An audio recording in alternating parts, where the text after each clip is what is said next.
Assalamualaikum warahmatullahi wabarakatuh. Mari kita buka pertemuan kali ini dengan bacaan basmalah bersama-sama. Bismillahirrahmanirrahim. Anak-anakku, pagi ini kita tetap membahas keanekaragaman hayati, keanekaragaman makhluk hidup di dunia. Nah, di sini mungkin ada penggalan lagu Kolam Susu yang dinyanyikan oleh Kos Plus. Orang bilang tanah kita tanah surga, tongkat kayu dan batu jadi tanaman. Orang bilang tanah kita tanah surga, tongkat kayu dan batu jadi tanaman. Mengapa tanah kita dikatakan sebagai tanah surga? Nah, kalau kita lihat Indonesia ini dilalui garis khatulistiwa. Disinilah sinar matahari di atas negeri kita. Cukup mendapat sinar matahari. Nah, karena cukup mendapat sinar matahari, maka kita menjadi negara yang subur. Ya, negara yang memiliki tingkat jumlah makhluk hidupnya itu nomor 2 di dunia. Yang pertama di sini, di Brasil, di benua Amerika. Yang kedua, Indonesia. Yang ketiga itu negara di Afrika. Sehingga tanah surga.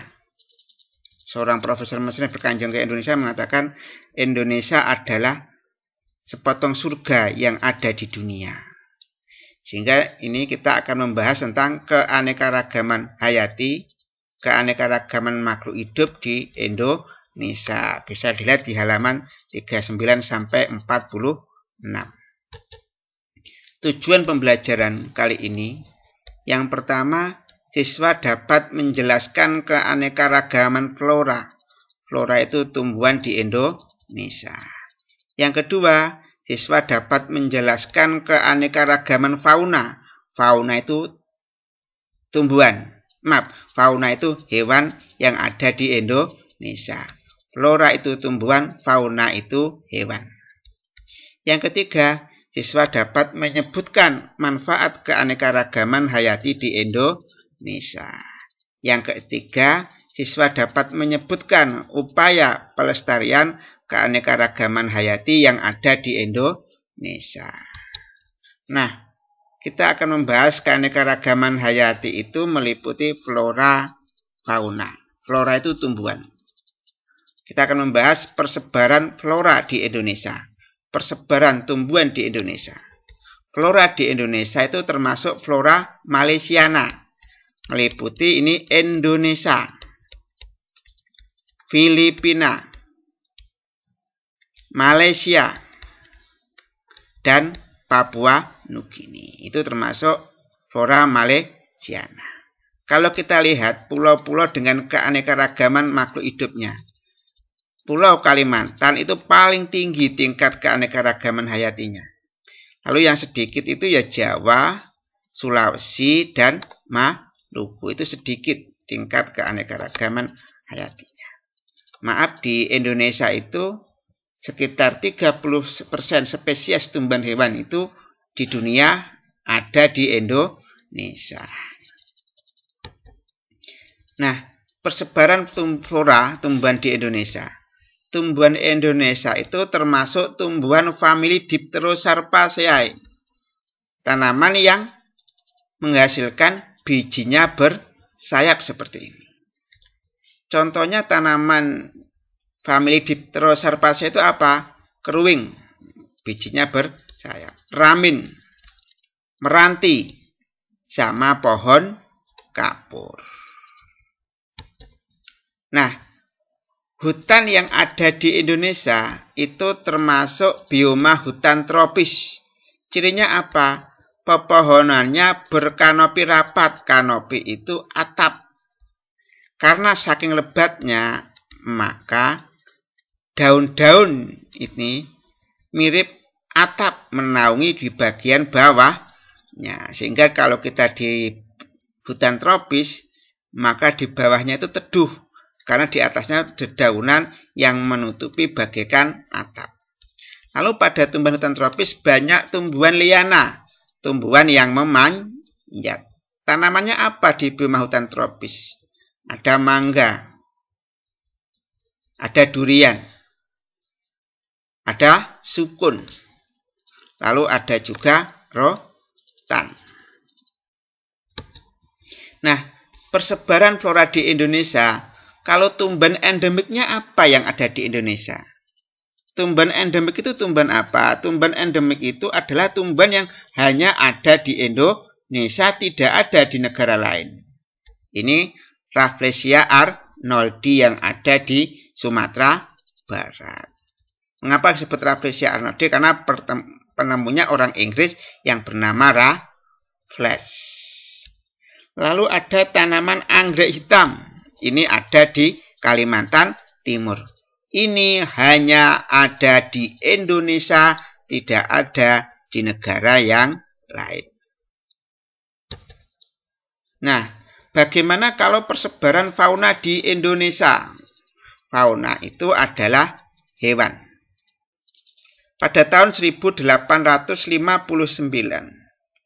seorang yang bernama Alfred Russel Wallace itu melakukan perjalanan mengamati hewan-hewan yang ada di Sumatera, Kalimantan, Jawa, Sulawesi, Nusa Tenggara Barat, Nusa Tenggara Timur, Papua.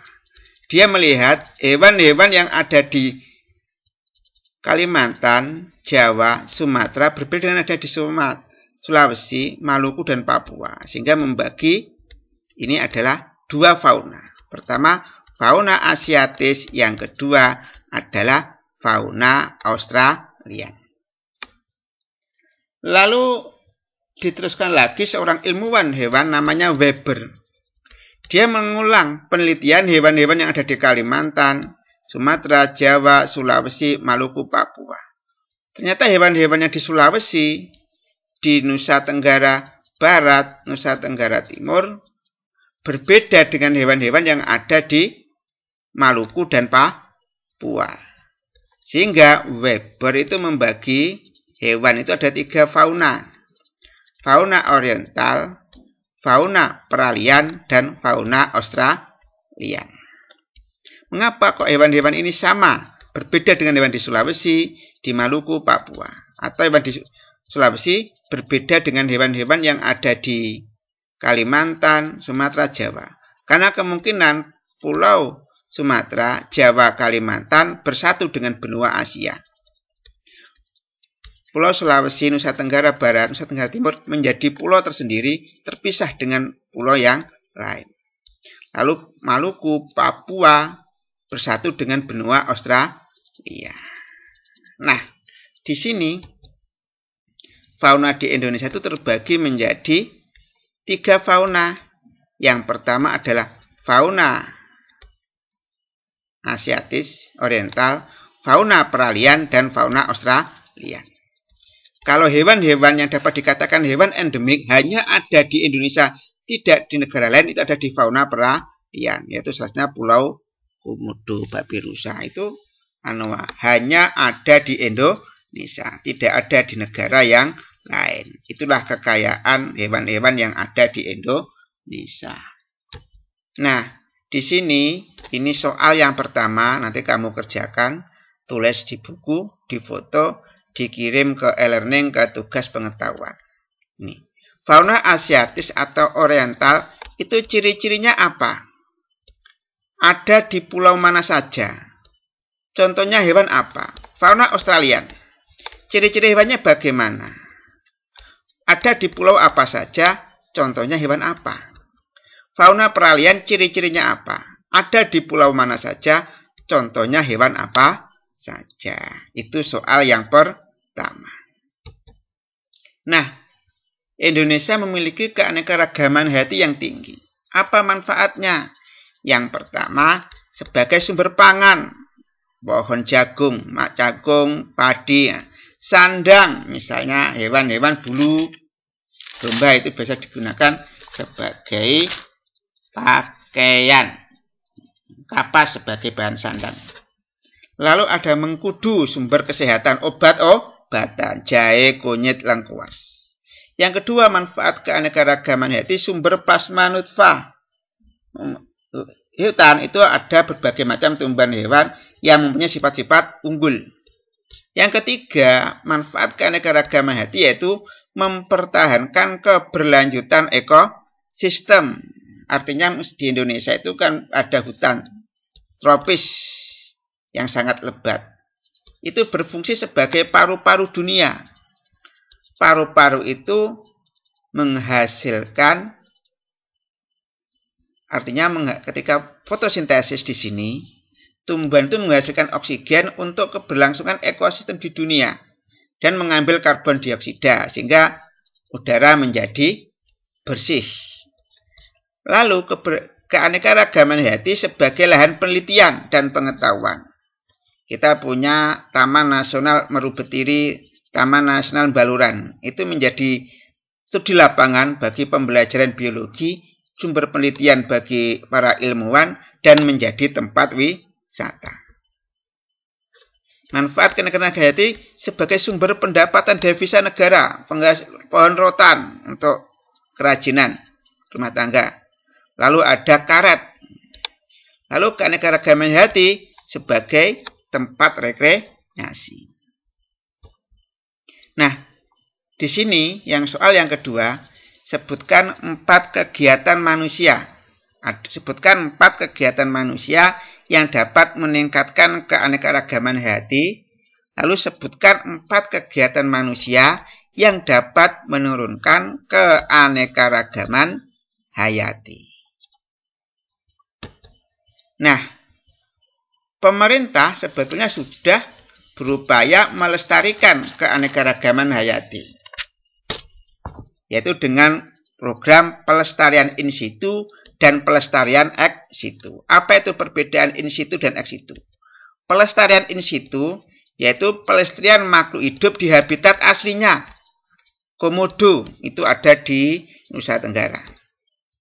Di situ orang tidak boleh berburu membunuh komodo. Silakan melihat, tapi tidak boleh berburu.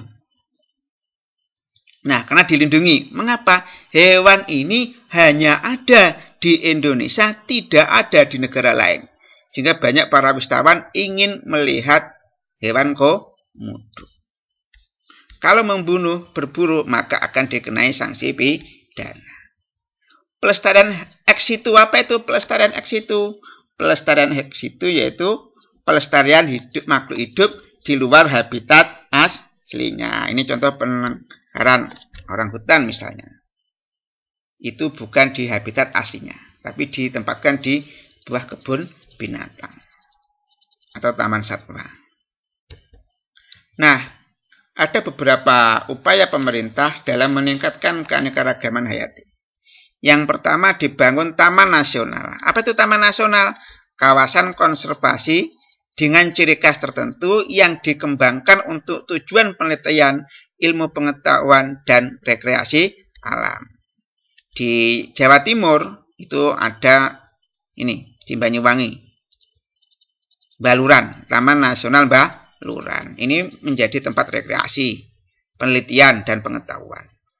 Studi lapangan. Kalau dulu ketika saya kuliah, itu ada mata kuliah taksonomi hewan, studi lapangannya di Taman Nasional Baluran, di Pantai Bekol. Di situ kita mencari hewan-hewan di laut. Lalu ada Taman Nasional Alas Purwo. Lalu ada Taman Nasional Meru Betiri. Upaya pemerintah yang kedua, membangun cagar alam. Apa itu cagar alam? Kawasan suaka alam yang melindungi dan menjamin perkembangan secara alami terhadap jenis tumbuhan yang khas di tempat tersebut.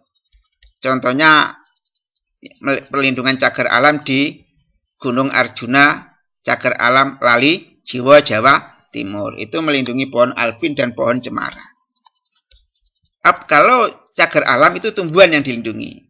Kalau suaka marga satwa yaitu kawasan suaka alam yang punya ciri khas berupa keanekaragaman dan keunikan jenis satwa atau hewan. Yang dilindungi adalah hewan. Contoh ada suaka marga satwa Cikepuh yang ada di Jawa Barat, di Sukabumi. melindungi penyu. Di sana banyak penyu-penyu, tidak boleh diburu, tidak boleh dibunuh. Kalau diburu, dibunuh, diambil telurnya pun, maka akan dikenai sanksi pidana. Lalu upaya pemerintah dalam meningkatkan keanekaragaman hayati selanjutnya adalah dibangun taman wisata alam, yaitu kawasan pelestarian alam untuk kepentingan pariwisata, yaitu misalnya di Pangandaran. Taman hutan raya, kawasan pelestarian alam yang bertujuan mengoleksi tumbuhan dan hewan asli atau bukan asli untuk penelitian, pendidikan, dan pariwisata. Misalnya di daerah tersebut dikoleksi berbagai hewan, berbagai tumbuhan yang ada di dunia. Ini biasanya digunakan untuk pendidikan, untuk memperkenalkan pada para siswa-mahasiswa jenis-jenis tumbuhan. Yang ketiga, yang terakhir adalah taman buru. Itu digunakan sebagai kawasan wisata berburu. Contohnya kawasan wisata berburu di Gunung Masigit, Karumbit, dan Desa Luwilang. Ini boleh berburu di sana untuk wisata. Nah, sebagai penutup, mari kita baca doa penutup majelis. Subhanakallahumma wa bihamdika asyhadu alla ilaha illa anta astaghfiruka wa atubu ilaik. Sak bejo-bejone wong kang lali, isik bejo wong kang eling lan waspada. Wallahu muwaffiq ila aqwamit thoriq. Wassalamualaikum warahmatullahi wabarakatuh.